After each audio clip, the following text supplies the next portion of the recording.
show dedicated to bringing you the news from the oil patch deep in the heart of Texas with your host, Ryan Ray and Josh Shelton.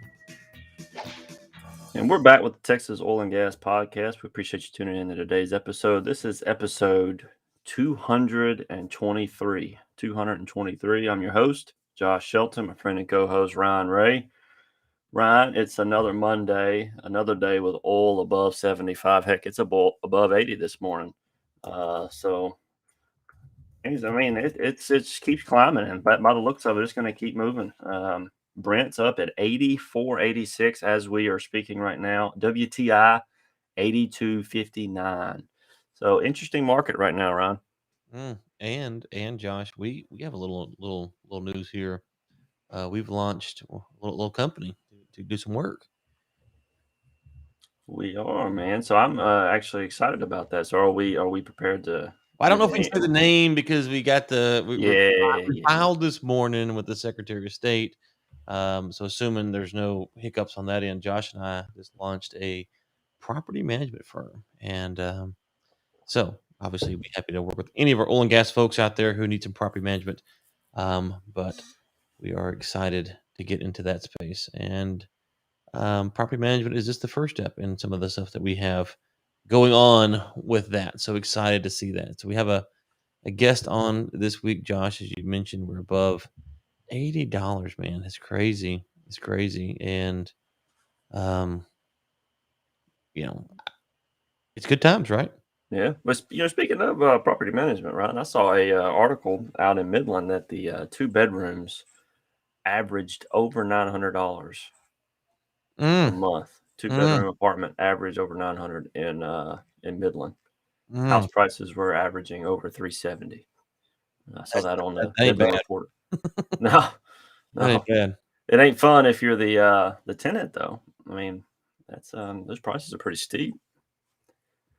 Yeah, exactly. Yeah, if you need help, holla at your boys. Yeah, holla at your boys right here. Hey, speaking of which, let me see here. I didn't even check for reviews. Did you check for reviews this morning? Mm-mm. Let me just go ahead and check. We did ask for them, didn't we? Yeah, I don't see any. Wait, hold on. We do got one. Right-wing commentary disguised as an oil and gas podcast. This is from Matt Cosme. I used to enjoy this podcast, but it's just a right-wing political commentary now. Very little is learned in terms of the industry. Instead, it's all about how Democrat Biden is evil and Republicans can save us. You, sir or ma'am, are a moron because I've never once said that. So I'm sorry that you are too stupid to understand the words that are coming out of our mouth. So I think there's actually a clip of me saying I literally hate all the politicians out there. So I am sorry that you are too stupid to understand what we're saying. So I think, right, Josh? Oh yeah. Yeah. I think we've been pretty clear about that from day one. So we're equal. I think we were. Hold on, let's be clear. We were against the lockdowns from day one, right? We're against government regulation, whether it's Republican or not. The fact that we're under the left wing now and they have more regulations means that we're going to be more critical because the left wings is they're more stupid, and so they're going to do more stupider stuff. And so they're stupider. I ain't know the word here. Is it more stupid, stupider, whatever? I'm stupid. We're all stupid. Whatever. They're going to have more regulations, more regulatory things to talk about, like banning on the federal lands. So I'm sorry that you don't like free markets. I don't know what to tell you. And, we got an article here talking about Biden, right? Calling the Saudis, begging for mercy, just like your boy Trump did. Yeah. I mean, I don't know. It is funny because I didn't vote for Biden or Trump. So I don't know what to tell you. Yeah, well, I think what it is, Ryan, more than anything, is just going to be some of the stances we've taken on the lockdowns. I think that sounds like a right take. It is the correct take. Yes, it is a right take. Yeah, you have the correct take. Yeah, so and I think a lot of people hear us and they assume Republican because of that. But as far as I'm concerned, the Republicans in a lot of ways were guilty of all this stuff. Did we not ask the Republican guy last week how do they justify taxes after all the spending this year and last year? Yeah. Yeah. Okay. So I don't know if McKim, whatever that person's name is, I don't know if you realized who the president was last year, but that would have been a Republican. So, yeah. So yeah, I'm a libertarian. I make no bones about it, which means I have bones to pick with both parties. So I apologize that your leftist tendencies are upset that you want to ruin the economy with taxes and regulations. I do not apologize for being libertarian. And thank you for the 1 star. We do appreciate that. So, and listen. The left leaning people are welcome on this podcast. We have on AOC or whomever. We're not opposed to that. But if you think we're ever going to be champions of regulation, or taxes or any of that stuff, then yeah, you do have the wrong podcast here. So. Well, Ryan, one of the things here is a Reuters article out this morning. White House asks, get this, U.S. oil and gas companies to help lower fuel costs. So months ago, it was the Saudis. Mm. Today, there's actually reports that the White House is speaking to oil and gas producers in recent days about trying to help bring down the rising fuel costs. I think they were averaging, $3.30, if I remember reading correctly. Mm-hmm. That's nationwide. So, the transition is happening where at first we're trying to ban on federal lands, and now there's a sense of rising prices, demands coming up. There's a supply chain shortage. Now there's concerns coming out of the White House, not just from trying to get the Saudis, but actually coming to some of the U.S. companies to try to help alleviate some of these rising prices. Oh, I know why that person left a 1 star. We had that Republican on last week. Yeah. That's the thing. That's the thing. I just not figured that out. Okay. Yes, I'm sorry. The left-leaning politicians, Democrats, are welcome on this podcast too. Just to be clear, they reach out to us and want to come on our platform. So whoever wants to come on. That makes sense now. People get so triggered. It's crazy. Anyways, yeah. So we just made fun of kind of the policies of the Biden administration because they are bad, right? So you put the halt on the federal drilling, and this does go back to last year though. When we shut down the economy, which was a Republican issue, we shut it down and we sent negative oil prices negative. Production stopped. ESG movement has been creeping along. You have all these events, and then the Biden administration comes in and kind of puts more pressure on these companies. And so, yeah, it's like, okay, well, what did you think was going to happen? Well, this is what's going to happen, which is people are struggling to get money. Now, I know we have a piece from Platts here that says that U.S. shale drillers show signs of responding to $80 WTI after months of capital discipline. Well, maybe that's it. We've been asking, what is the magic number? So will 80 be the number that puts these producers back on the market? Maybe. There's got to be a price point in which they have to, and so the Biden administration calling and asking for help is kind of weird because they have ran a pretty aggressive anti-oil and gas campaign from the get-go. So I know that's is that a right-wing talking point that I shouldn't mention? I shouldn't mention that probably. I'm sorry. Yeah, well, I wonder about that, Ron. So one of the things that we've been tracking, just looking at the data, the supply chain shortages, the rising demand, the issues that have been happening all over the world have been. I mean, it seems like everything has been kind of contributing to this supply chain issue. Mhm. That there's going to be supply chain issues, and it's not like it's just one thing that's going to happen, but it's like 100 things that are all filtering in and contributing to this supply issue. And while that's happening, the narrative has been ESG, stop banning or stop fracking federal lands. Let's increase renewables. And so it's not just the fact that the president is pushing, the ESG or renewables, but it's the fact that he's doing that while there's actually a bit of an issue that's developing, that there's not enough awareness for him to realize that he's going to have to walk back on some of this stuff, and the more that he puts it off, the worse it's going to be. And I'm not talking about him. I'm talking about just in general, all these people that are pushing for this ESG and wanting to get away from fossil fuels they're about to put themselves in a predicament along with the rest of the country where energy prices are going to be pretty expensive. Oh yeah, energy prices are definitely going up. And so if 80 is kind of the magic number, then you do have to wonder, how much drilling will we see? Because this report is talking about the Balkans expecting rigs to go up next year, and if the Balkans expecting them, then we will surely see a lot more rigs in the Permian. And so, you know, it's one of those things. Well, will we get a lower price? They say the best cure for high prices is high prices. So we might make it out of this high price environment because just we have high prices. And so you have a couple things to look forward to. If we say, hey, if this report's true that we should see an uptick in drilling next year, um, do we over drill? That's the first question, right? So do we drill so much to bring it down? Now the biggest difference between this time and the previous times is that OPEC meets monthly, and so they can respond a little bit more nimbly if they want to the market. Now whether they will or not is a different discussion, but they have the capacity to. Whereas before they kind of had these long breaks in between. They can have emergency meetings and whatnot, but now they're meeting monthly.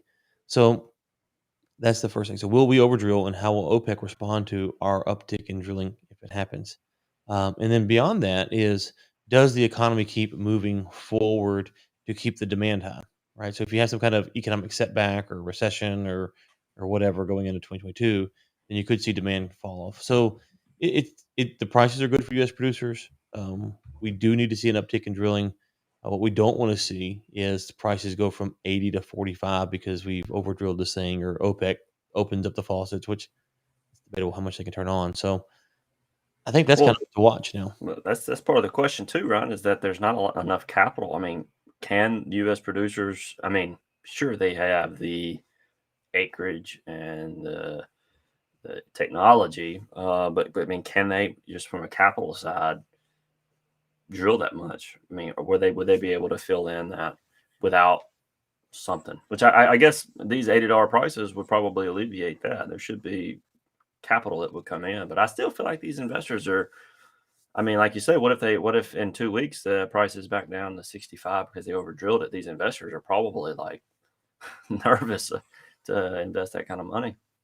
Yeah, I think the thing to watch is, as if we start seeing more reports about drilling in 2022, is just to watch what OPEC does. So if OPEC comes out and says, well, we're going to, and they said so far they're not, but they change their narrative and say, yeah, we're going to increase our drilling in 2022, that would put pressure on the U.S. producers to not drill as much, Yeah. right? So you'd have it to where, they're going, but if OPEC continues to say, we're going to set the course, we're not going to increase, um, theoretically that might open the door for U.S. producers. So it's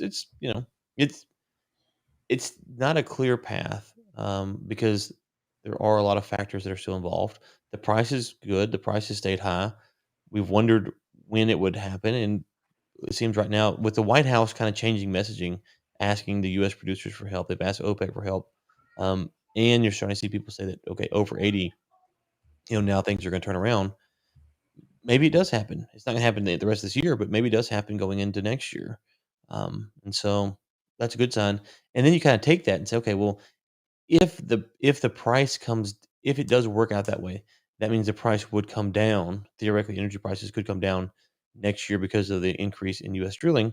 Okay, well, if that happens, that would bode well for the Biden administration and the Democrats going into the midterms, right? Because if gasoline's $5 next year going into the midterms, that's going to hurt the Democrats. Just Yeah. the economy's is tough on the average consumer. So, don't think that's not in the back of their mind as well.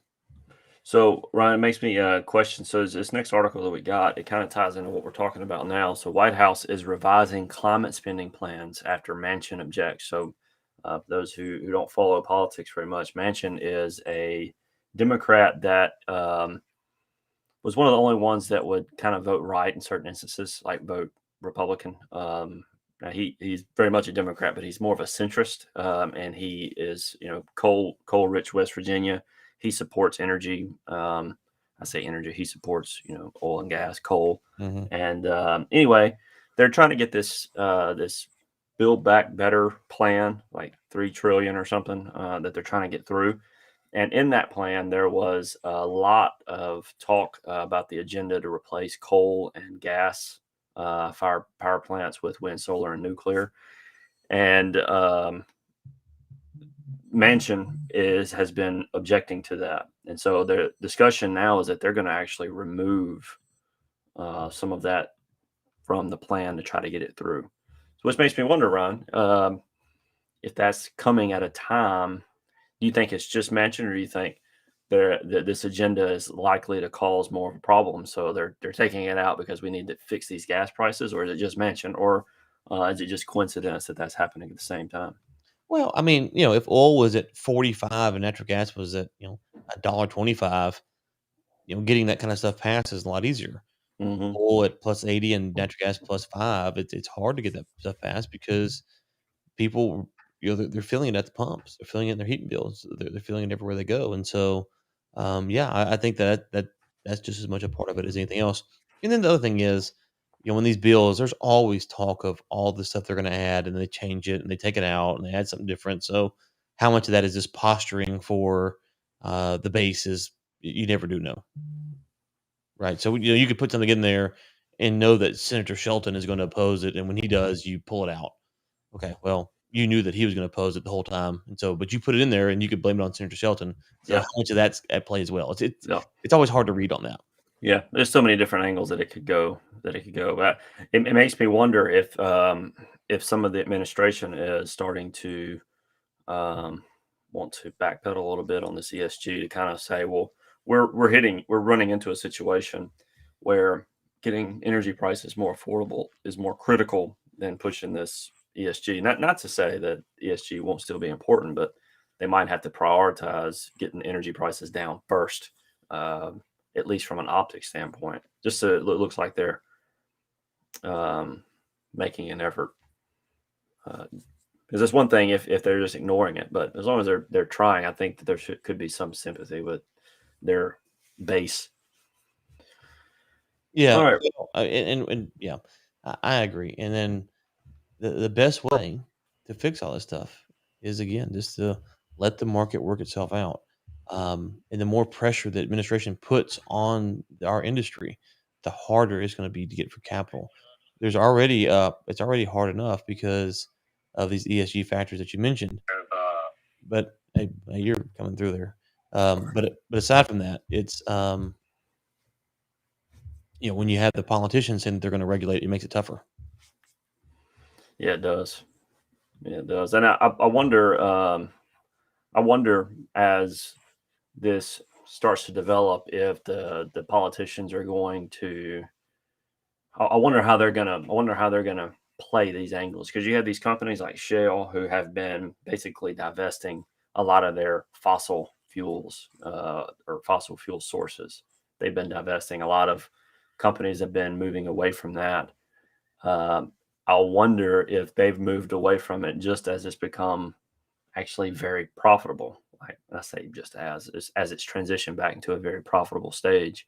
Perhaps they're looking at it on a long-term basis and saying, well, as soon as everything balances, all these administrations all around the world are going to be going ESG again, and they're going to be putting the pressure on these companies to try to transition to renewables.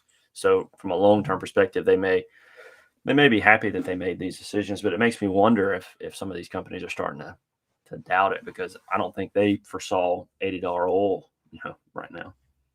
Yeah, that's the other thing is, I don't think many people saw $80 oil this time last year or beginning of this year. I mean, I'm sure some called for it, but by and large, I don't think most did. And so you kind of get in a spot to where you kind of project where things are going to go. But listen, it's if you're in the industry and you can get the labor force that you need, you can get the capital. It's a great time. I mean, there are obstacles, but if you can get past those, then you're in a good spot. Yeah, yeah. I mean, and I say that just really, I think the renewables are also in a pretty good spot. I think just in just all energy is. I think there's an article I put in here that Total is opening a UK offshore wind hub in the North Sea. So there's opportunities all over the place, man, for energy. I mean, energy is something that is going to continue to be a huge market. And I just think, all these companies should just be going to what is most efficient, what produces the cheapest energy, and what takes advantage, utilizes these efficiencies. So I imagine being out in the North Sea, there's a lot of wind. So there's probably a really good investment there for these wind turbines. Yeah. So when oil and gas prices are high, you can argue that it's better for the renewables because it makes them more cost competitive. Right. Yeah. And that makes sense. That'd be the way to handle this. Yeah, absolutely. All right, Ron, I got one more article here before our guest comes on, and this one is basically an article that is a part of the roundup. Pinnacle Midstream awards contract for the Dos Picos expansion. Dos Picos.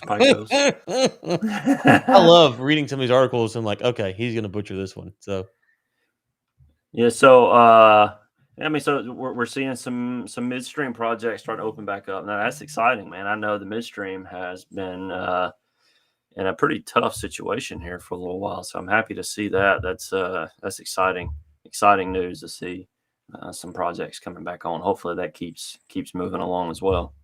yeah, and you would think that the natural gas stuff. I'm curious to see. You talk about this is a phase two. It's a natural gas processing facility in Midland County. And you sit there and go, okay, well, will we see more capital going to natural gas with that price is so high? It's funny because not that long ago, we're talking about the natural gas pipelines are full, no one's building any. It's cheaper to flare it than it is to put it. You're going to lose money if you put it into a pipeline. Now natural gas prices as high as they are, which right now they're at 521. It looks like this morning. It makes more sense to sit there and to does it make more sense to build something out long term? So do these companies believe that the future is long term? Let me rephrase that. Do they believe the prices are going to stay high long term? And if so, you will see more of these deals come along. If they don't, then obviously they won't. And as the Permian picks back up, assuming that happens next year, I think then you're expected to see um, natural gas prices are going to have to soften, right? Because of the amount of natural gas that we bring on when we drill the Permian. So, a couple things to watch. I think our guests are here. Let's see if we can get them on here. Let's see here. There's John. There's Michael. Hey guys, can you hear us? Hey, good morning, Ryan. How are you? How's it going, bud? I'm doing just fine. Good. I don't know if can Michael hear us? Michael, can you hear? Looks like he's trying to get his speaker to work. He's trying to get his stuff set up. Okay. Well, we'll put him in the green room for now, real quick. And okay. Well, good morning. Thank you for the opportunity to have this conversation. Looking forward to it. Absolutely. I think Michael, you there now?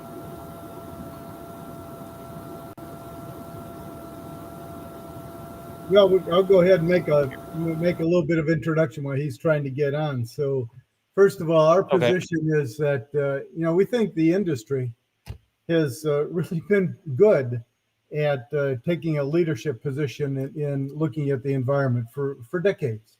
I think we should be proud as an industry the progress we've made, but I think we all realize that the world needs an increasing supply of power, and that fossil fuel has to play a role in that, regardless of what some environmental people may counter in that discussion. But I think it's a blend that is going to get us, continuing to move forward.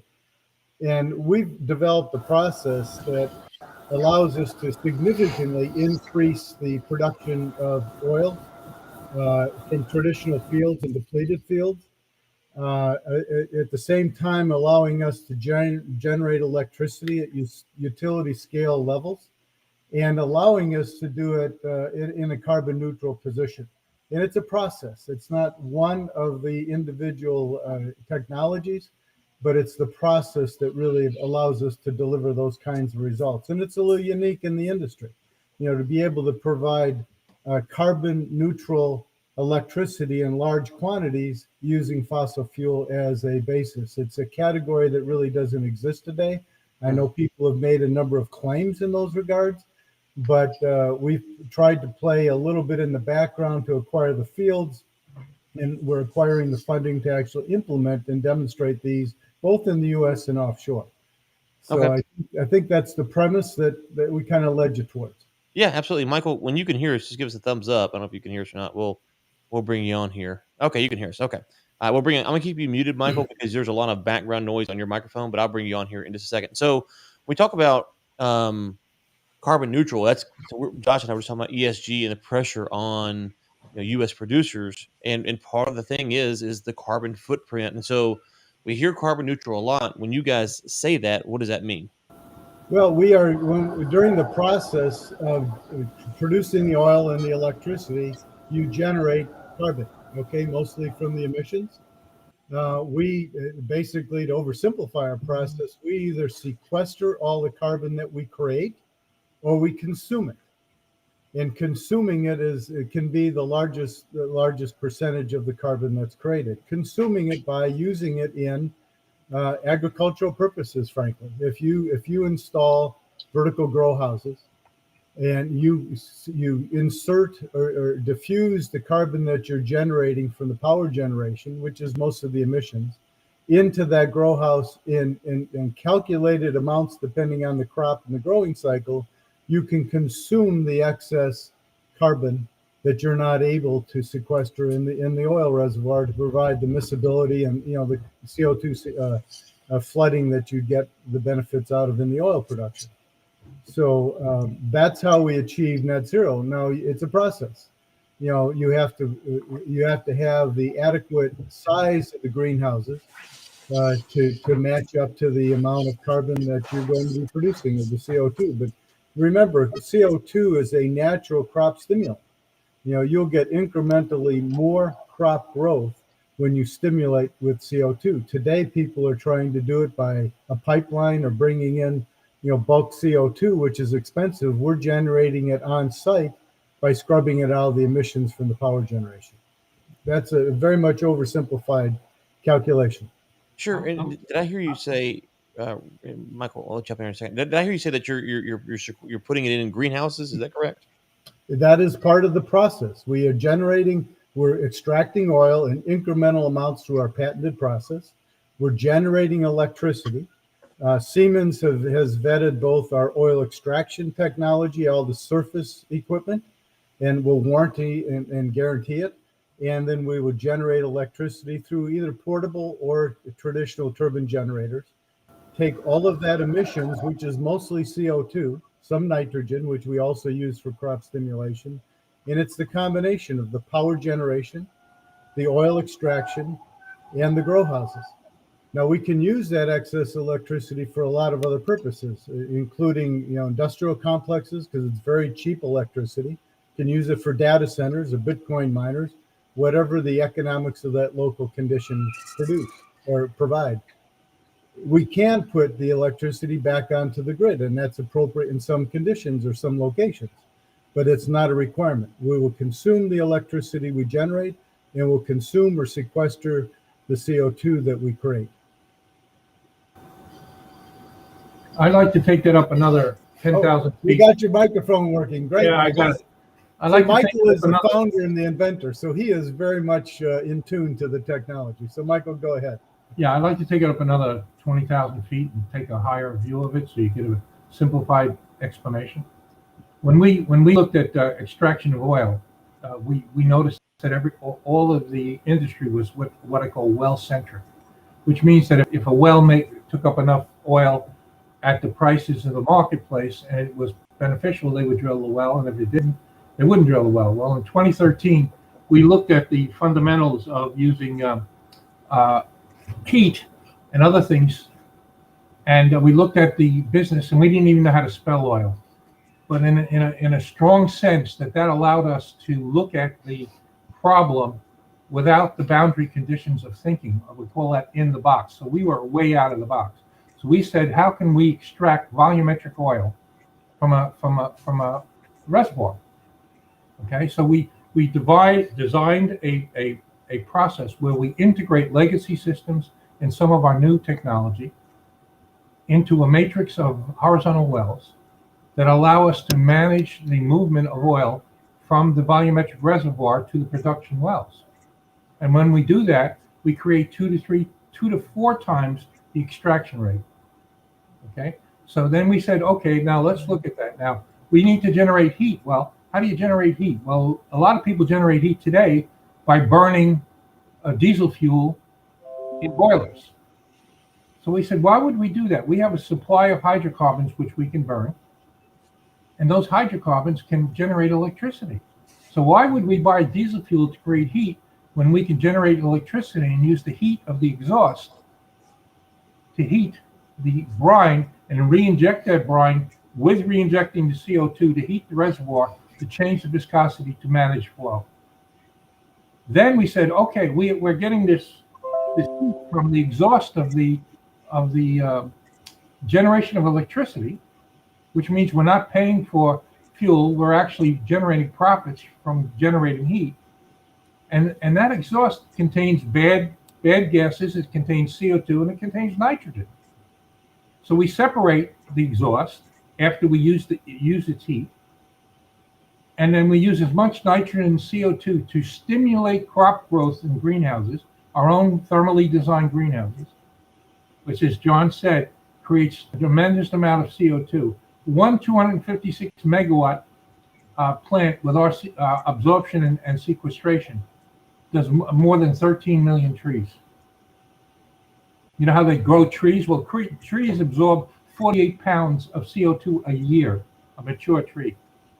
So we sequester and absorb millions of tons of CO2 within our process. And then when you inject the CO2 into the reservoir, you're effectively doing a CO2 flood. So we're doing a hot water flood, a hot CO2 flood, and then we add our own pulsing technology to herd the oil from the reservoir into the production wells. That combination of processes, which are both legacy and new processes that we have, we filed a patent on, and that was what John was explaining. Now, when you have the capability of generating low-cost electricity because you're using the hydrocarbons from the reservoir, all right, you'll open up a whole gambit of opportunities, right? We are capable of doing Bitcoin mining support with the data centers. We're capable of growing food. We're capable of generating bulk hydrogen. And we're capable of generating the first worldwide clean, smart city.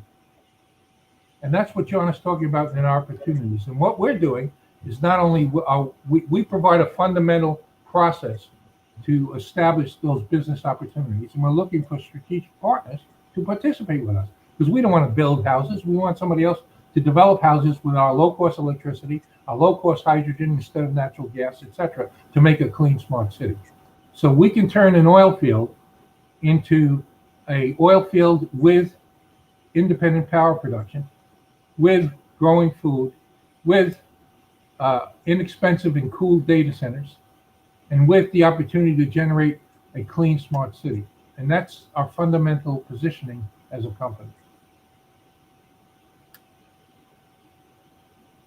You mentioned someone, oh, sorry, I think you may have missed me there at the beginning. So on the greenhouses, you mentioned building houses and trees and stuff like that. So what are the size of these greenhouses where you're utilizing the CO2 to grow some of this? Like just for a perspective. Each completely controlled vertical greenhouses, because they're vertical instead of horizontal, is about 1.5 acres, and we can produce as many of those as we want. It's very modular. So we would start with about eight greenhouses, and the positioning in our first project is perfect because it sits between Austin, San Antonio, and Houston, and that's where we'll be generating the food and the power, etc. And the reason why it applies to Texas is we can provide reliable, nonstop power, and we can either attach it to the grid, as John said, or we can use it to grow business campuses, support housing projects, and develop a clean, smart city. So those are our opportunities.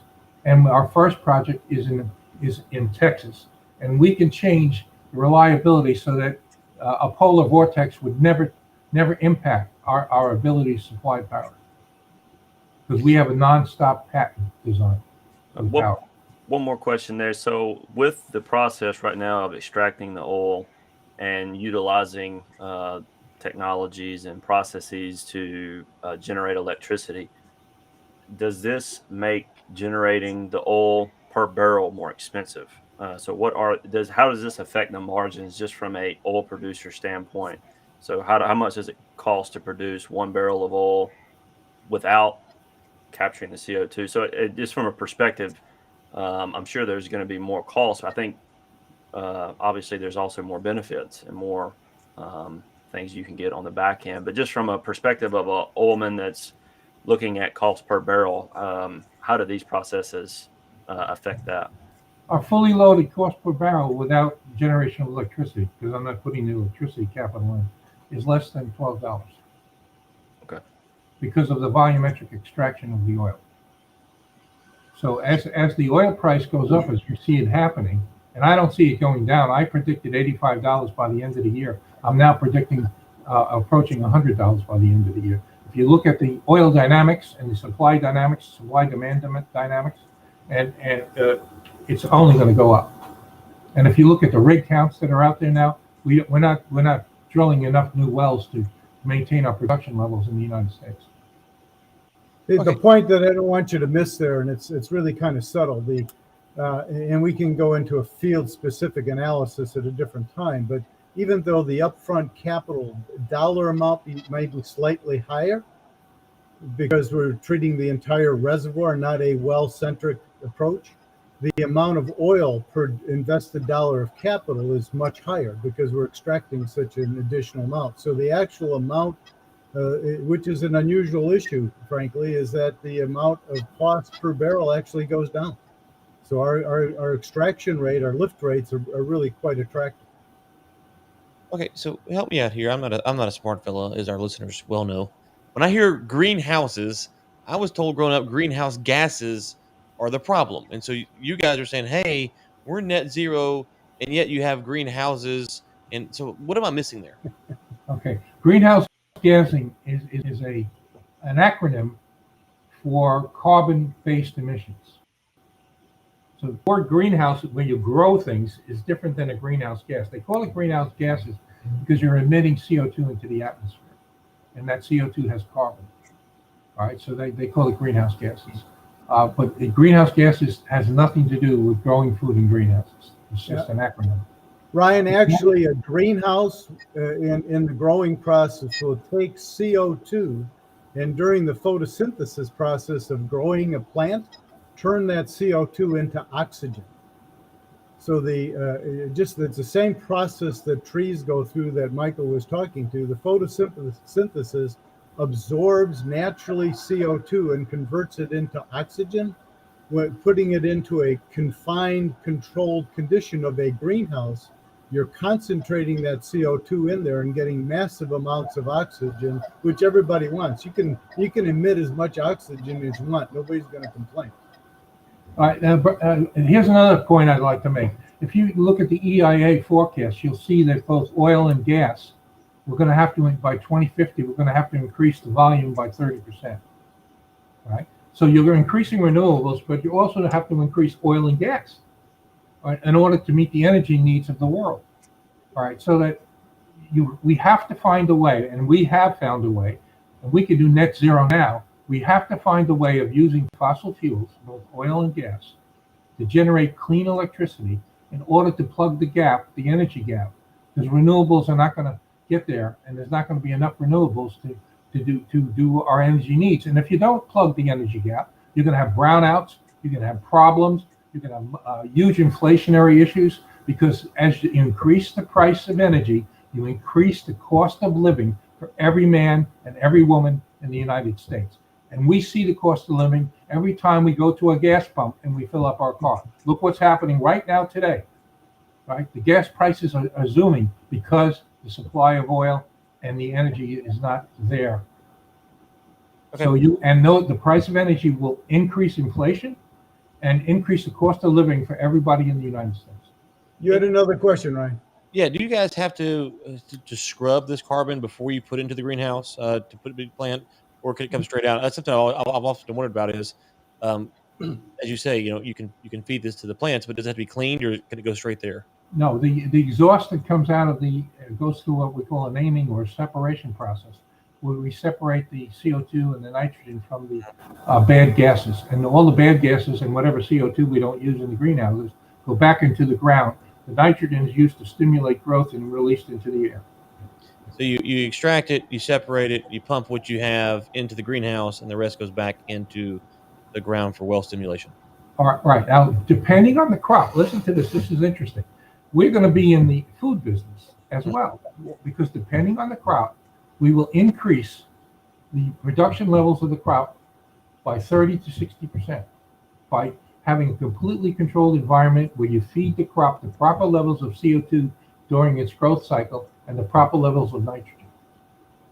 All right. So when we do this, we get not only are we absorbing the CO2, which by the way gets $85 per metric ton if you do that, but we're creating tremendous amount of oxygen, helping to replace the decaying rainforest, and then we make money, and we make 30 to 60% more money than a normal greenhouse or grow house. The most expensive part of a grow house is electricity, and we have very inexpensive electricity. So we have a tremendous way of creating growth capacity for food in a very profitable way, because the synergies between the processes, as John described. Okay, and then the final question, I guess, is about Bitcoin mining. That's something that we've talked about on the show before. We've had on some folks who exclusively do this, but you guys are doing it as part of this larger effort to get to net zero. How does that play in, and how has the industry been receptive to it? Because we've heard mixed results about the Bitcoin mining. Some people are really high on it. Some people are very skeptical of it.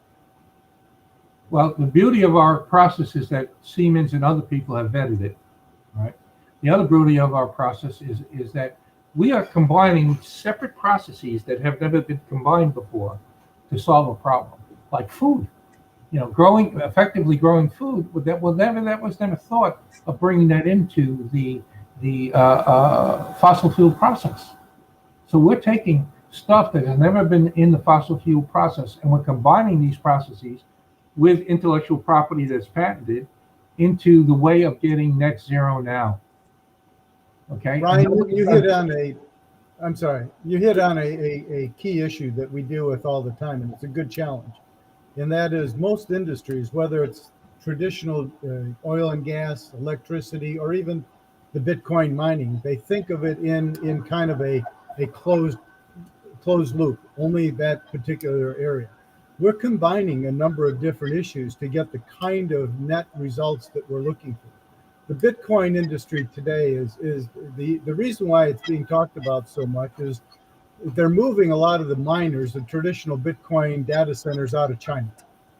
And they're trying to find places to put them in the world, ideally in the US and ideally in Texas, because it's a friendly area, but they consume tremendous amounts of electricity.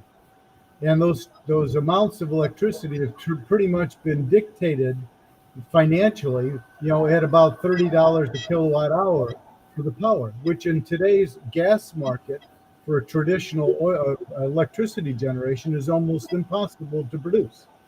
But by the fact that we're integrating the production of oil, and the price of oil may not track identically, but it tends to move in the same direction as natural gas. So we have almost a natural hedge built into our power generation that is traditionally requires natural gas to produce, use the price of oil to offset the price of gas. So we can still develop data centers and Bitcoin miners within that $30 a kilowatt hour target, so that they can actually capture this business. And it's a short-term opportunity. There's a lot of demand for these, but there aren't very many locations you can even get the electricity, much less at this price. Okay, so just kind of wrapped up here with this. Josh and I were talking before. There's a lot of pressure on the industry from the ESG movement, from the administration. Obviously, it's the Texas Oil and Gas podcast. We're pro free markets. We're pro oil and gas. You guys are trying to kind of kill two birds with one stone, right? So you're trying to increase oil production or help keep oil production up. Also, a solution that would satisfy and appease the ESG crowd with, repurposing the carbon for either plant food or putting it back in the ground, sequestering it. And so you're kind of trying to get the best of both worlds with your solution here. And then, oh, by the way, you have a crypto solution which taps a different market. So you're trying to unify us all. It sounds like here. We That's believe the challenge. the integrated processes is the solution. All right, everybody's in their own silo, as John described it. I call those silos, and then nobody thinks out of the silo. We put those silos together to solve the problem. All right, number two, you asked us about. We are the best kept secret. We're coming out of our box now into the marketplaces, which is why we're having this podcast, because we have to make the world aware of us so that we can get the right kind of strategic partners and strategic funding we need to make this a worldwide phenomenon. The other thing is we believe that net zero doesn't have to be a cost, it can be a profit. And once you have a profitable approach like ours, it'll proliferate in the world because profits generate adoption. And so what we need to do is get this message out there and do our first projects in Texas and then move it around the world. And with partners, by the way, strategic partners in each of the international regions. And when John said offshore before, he meant international, not offshore rigs. Although we can do offshore, we're not resource capable of doing an offshore rig. We'd have to get our strategic partners to do that. Yeah, and just to pull the curtain back here, we met was about 3-4 weeks ago now in Houston when we were meeting with the president of Ghana. And so I know you guys are not only looking. This is the Texas Oil and Gas podcast, but I know it's not just Texas. You're looking for Texas or Ghana or anywhere that you think this solution might be a fit. Another thing is, I remember when y'all come on, I said, hey, come on the podcast, but net zero, that's going to be a problem word for oil and gas. And you said, hey, we're ready to answer all the questions about net zero. So if folks have more questions about, what this means, the details, I know you guys have press releases that you've released and kind of some marketing material. Where should people go to find out more about your business?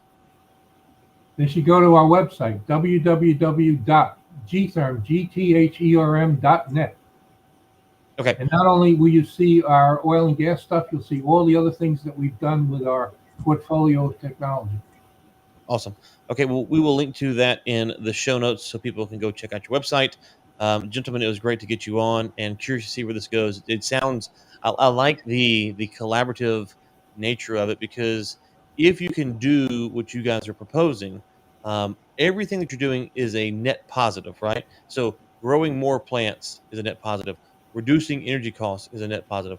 Putting more oil on the market is a positive. So all of those things are positives, and the process is to make that one unit, if you will, is exciting. So best of luck to you, and we'd love to have you on again in the future as things progress. Ryan, one point to finalize. It's important to us. We have opportunities. You mentioned Ghana. We're exploring opportunities all around the world, but it's really important to us to initiate all of this in Texas and the U.S. We believe this is the right place to start this revolution, and it's very important to us to do it that way. And my last comment is, how do we bring together all the people so that fossil fuel becomes a positive solution to the problem rather than a negative? Right now, fossil fuels is a negative because it emits greenhouse gases. But we're going to make fossil fuel a positive solution to bridge the gap between renewables and fossil fuel production of electricity, which is required to solve the problem. Okay, very good. Gentlemen, thank you so much. We will link to your website in the show notes, and we'll talk to you soon. Thank you very much, guys. Thank you for having us on. Absolutely. All right, Mr. Shelton, let's see here. I guess that is about it, as your phone is like going crazy over there.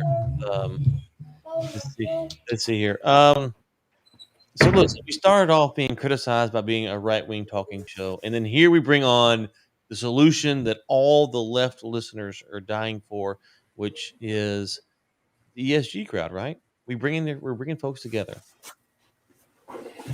Yeah, that was pretty interesting, Ron. Yeah. So I mean, it's funny that when people criticize us for being right wingers, it's like, oh, okay, well, here's a guest that's actually checks all the boxes for what I think we all want, right? If we could use 100% of the drilling process to lower costs, to increase plants growth, or whatever, then why wouldn't we? Assuming it's economic. Yeah, I mean, you're probably any waste there. That would be fantastic. I think I'd like to see it tested and see kind of the results it's having, because that could be very promising there. Yeah, and it's funny because I wanted him to answer the greenhouse question, and I'm glad he answered the way he did, because it's funny how we put those labels on things and you don't think about the actual implication, right? Yeah. So we got greenhouse gases, and so well, how does that work? Well, actually, it's not the greenhouse gas. It's this other thing that we're akin to greenhouses, because that's the effect that you get, is that you get the greenhouse effect. And so it's funny how the verbiage will move to kind of target whatever it is going to target. So anyways, all right, Ms. Shelton, I think that's it. Listeners, until next time.